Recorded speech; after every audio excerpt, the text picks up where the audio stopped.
They've been getting a lot of state business to make New Mexico prettier.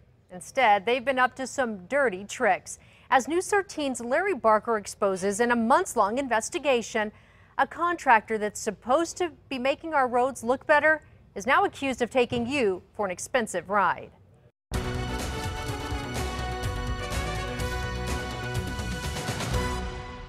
This is a big deal, Larry. It's, anytime we have allegations of fraud, we need to take it serious.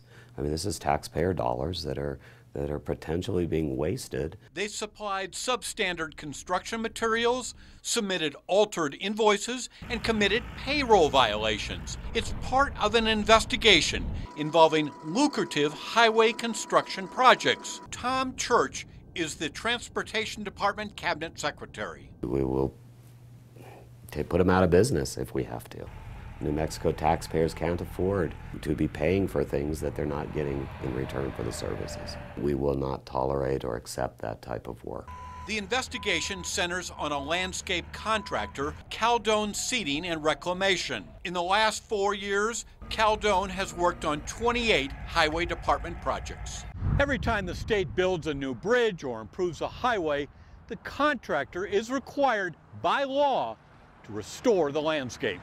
Landscape contractors are hired to reclaim land disturbed in a construction zone. Compost is rototilled, the area is reseeded, and straw holds in moisture. Bill Hutchinson is the DOT's landscape architect. And it's typically the last thing that's done on the job.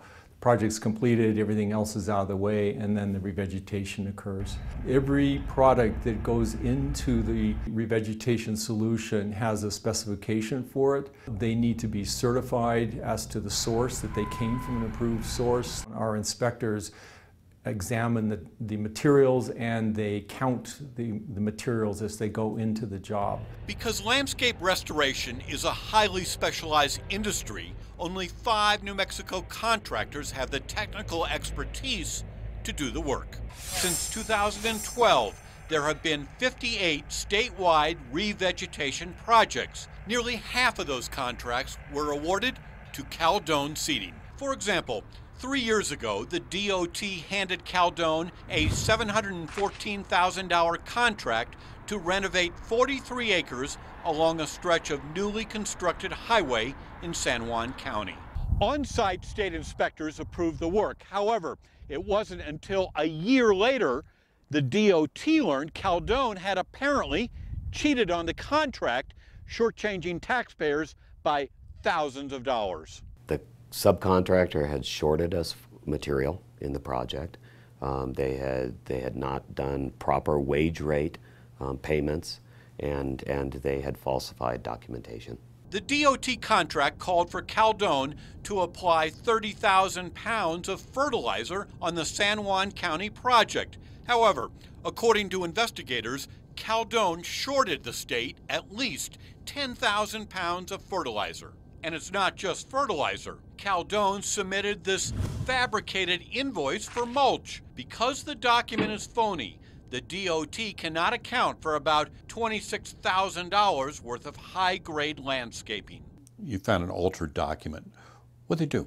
The company asked the supplier to change the quantity of product that they delivered to the site. So they actually submitted to the department a falsified document. That's correct. And then there's the Doña Ana County I-10 project. Caldone was awarded $137,000 to revegetate 21 acres along a highway construction project in Las Cruces. Now, according to the contract, Caldone was required to use a specialized blend of compost. And it's not just any old compost. The DOT requires a certified product that meets stringent specifications. But take a close look at this invoice. The document indicates Caldone delivered 24 tons of compost to the Las Cruces worksite. However, a News 13 investigation finds Caldone's delivery truck was not carrying compost. In fact, documents show on March 21st, 2013, the Caldone truck showed up here at the Albuquerque-Bernalillo County Water Utility Authority, where they bought 24 tons of inexpensive wood chips. And it was wood chips, not certified compost mulch that was delivered to the Las Cruces work site. Was it intentional or was it a mistake? We don't know. If you have pre-screened wood chips, is that acceptable to the DOT as compost? No, absolutely not. It's not acceptable. That's why it has to be composted material. And this is not Caldone's only infraction. According to a labor investigation, Caldone repeatedly failed to pay its employees proper wages. They were claiming to pay people more than they were paying them. That's a violation of federal and state law.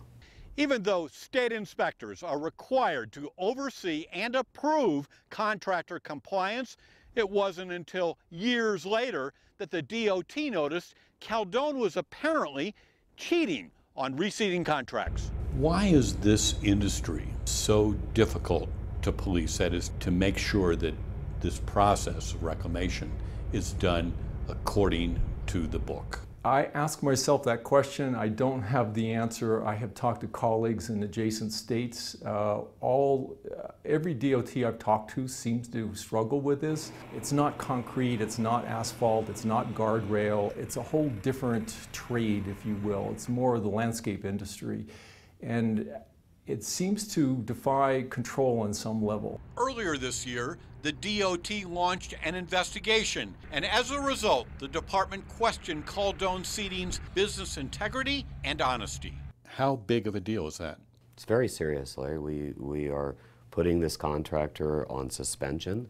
They have due process, which they will go through a hearing, in which case we may debar them. The DOT is proposing a 3-month suspension from DOT activities. An administrative hearing on the allegations was held last week. Richie Caldone declined an on-camera interview. However, on the phone, he admitted making mistakes in employee wages. He said Caldone did have a problem, and he says it's been fixed. As for the altered document in San Juan County, Richie Caldone admitted to, quote, an error in judgment that, quote, does look bad. Finally, Caldone denies substituting wood chips for compost at the Las Cruces project. What is the status of the Caldone investigation at this point? Are you done? No, Larry, we've put the notice of suspension. There's a hearing. We will continue to investigate. Larry Barker, KRQE, News 13. It could take a few weeks for a decision to come down on the company's fate. To take a closer look at the contract